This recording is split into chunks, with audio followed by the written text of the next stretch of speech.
আসলেই পাগল হয়েছে। কার পাগল?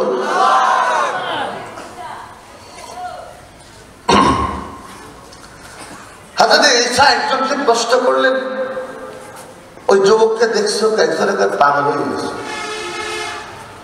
আরেকজনকে জিজ্ঞেস করলেন, বলে ও তো পাগল পাগল টাইপের, তার সাথে যদি কথা কয় আর হাঁটে। তো তিনজনকে জিজ্ঞেস করলেন, তিনজন একই জবাব দিল, কাছাকাছি জবাব। সাইয়েদনা ঈসা এবার চতুর্থ একজনকে জিজ্ঞেস করলেন, ভাই ওই যুবক রে পাবো কই? পাগল হয়ে গেছে যে, হ্যাঁ হ্যাঁ পাবো কই?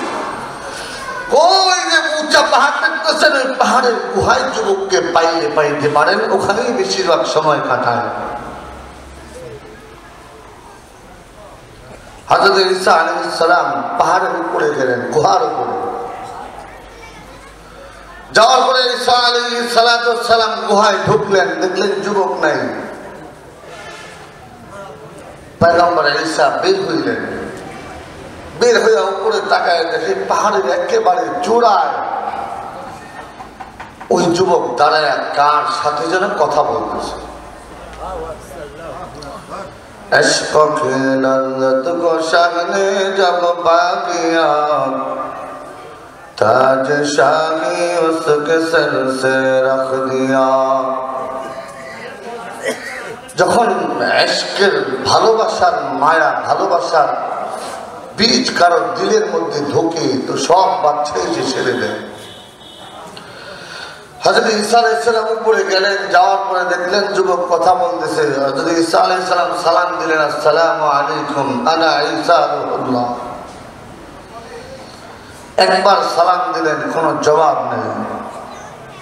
দ্বিতীয়বার আবার সালাম দিলেন, কোনো জবাব নেই।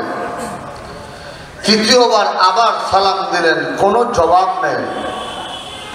তো পয়গম্বর যদি দিলে কষ্ট পায়, কোন আল্লাহ ওয়ালা যদি কারোর বিরুদ্ধে কষ্ট পায়, তো তাকে আল্লাহ ওয়ালাদের দুনিয়ার মানুষকে ডাইরেক্ট শাস্তি দিতে হয় না, তাদের বদদোয়াই হালাকের জন্য যথেষ্ট। পয়গম্বর ঈসা যেন কষ্ট না পায়, তো আল্লাহ তাআলা বললেন, ঈসা যেই যুবককে তুমি সালাম দিয়ে তোমার পরিচয় দিচ্ছ, কিন্তু এই যুবকের জন্য তুমি দোয়া করেছিলে, আল্লাহ যুবকের দিলে জাররা পরিমাণের 100 ভাগের 1 ভাগ মহব্বত দিয়ে দাও।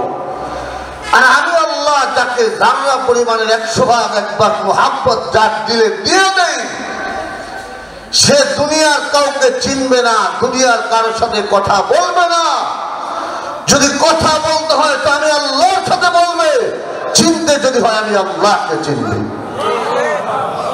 জোরে বলেন না সুবহানাল্লাহ।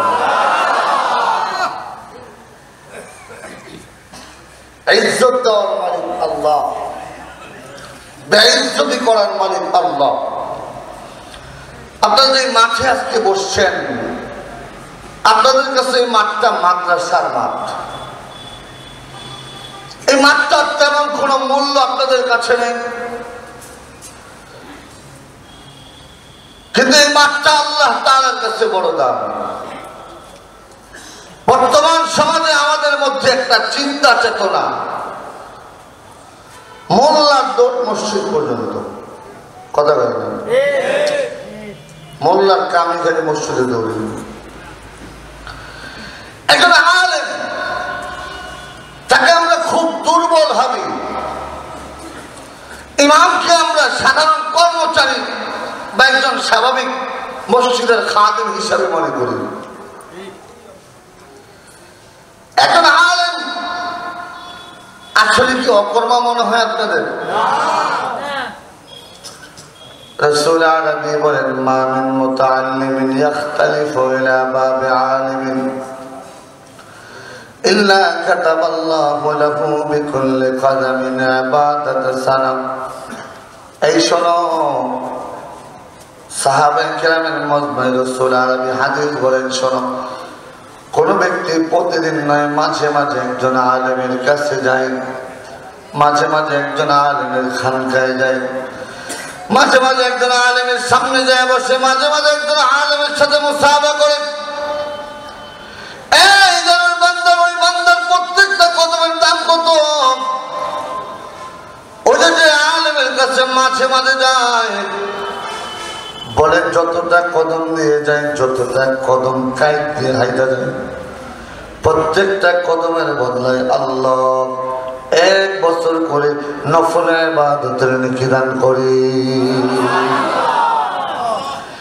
সারা বছর নফল নামাজ পড়ছেন, কবুল হয়েছে কিনা আপনি জানেন না।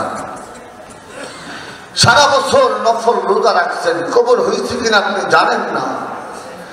কিন্তু যদি ঈমানদার হন, রাসূলের হাদিসকে বিশ্বাস করতে হবে।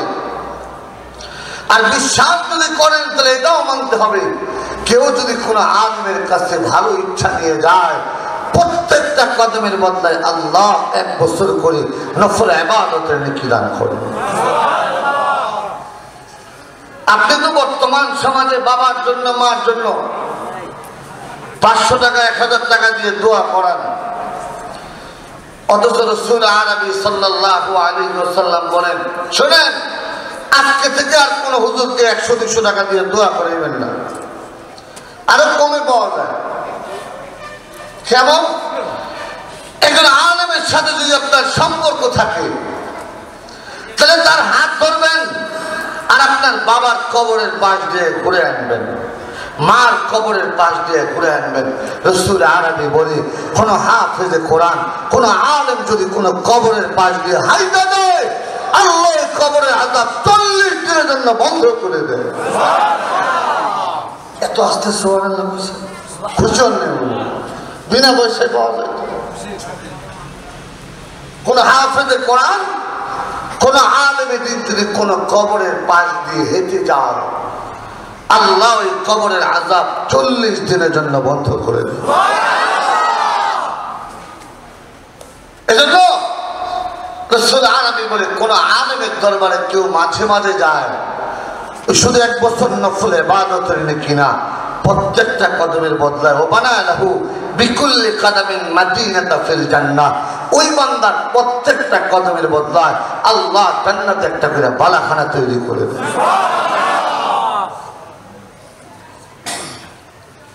এজন্য আমরা বড় দামি আল্লাহর কাছে। আল্লাহ আমাদেরকে এমন দামি করে বানাইছেন, দুনিয়াতে আল্লাহ 3 ধরনের মাখলুক বানাইছেন। কয় ধরনের? আপনাদের কষ্ট হইতেছে? আমি 48 মিনিট আলোচনা করার চিন্তা করেছি। এ ভাই আমার দিকে তাকান, করব আলোচনা? মাশাআল্লাহ, ভালো।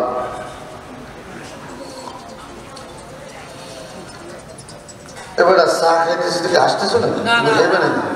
আইসো না। আল্লাহ কয় ধরনের মাখলুক বানাইছেন? সবাই বলেন। 3 ধরনের। একটা মাখলুক হলো যার চাহিদা নাই, বিবেক আছে। আরেকটা মাখলুক হলো যার চাহিদা আছে, বিবেক নাই। আরেকটা মাখলুক হলো যার চাহিদাও আছে, বিবেকও আছে। কয় ধরনের মাখলুক? একটা হলো চাহিদা নাই, বিবেক আছে, এটা ফেরেশতা, মালায়েকা। আরেকটা হলো চাহিদা আছে, বিবেক নাই, এটা গরু, ছাগল, ভেড়া, বকরি। এ শুধু খাইতেই জানে, বাপ মা ভাই বোন কিছু চিনে না। কথা হয় না? আরেক ধরনের মাখলুক হলো চাহিদাও আছে, বিবেকও আছে, এর নাম আশরাফুল মাখলুকাত। আল্লাহ তাআলা আশরাফুল মাখলুকাত বানাইছেন। আল্লাহ দুনিয়াতে মানুষ বানাইলেন, সমস্ত কিছু আল্লাহ বানাইছেন। আসমান জমিন আল্লাহ বানাইলেন, আল্লাহ সমস্ত মাখলুক তৈরি করলেন। ইন্নামা আমরুহু ইযা আরাদা শাইআন আইয়াকুলা লাহু কুন ফায়াকুন। এ মুমিন, আল্লাহ আসমান জমিন সব কিছু বানিয়েছেন, অর্ডার করে কোন হয়ে যাও, হয়ে গেছে। আসমান বানাইলেন, কোন বলছে হয়ে যাও, হয়ে গেছে। জমিনটারে বানাইলেন আল্লাহ অর্ডার করে, সমস্ত মাখলুক আল্লাহ বানাইলেন অর্ডার করে।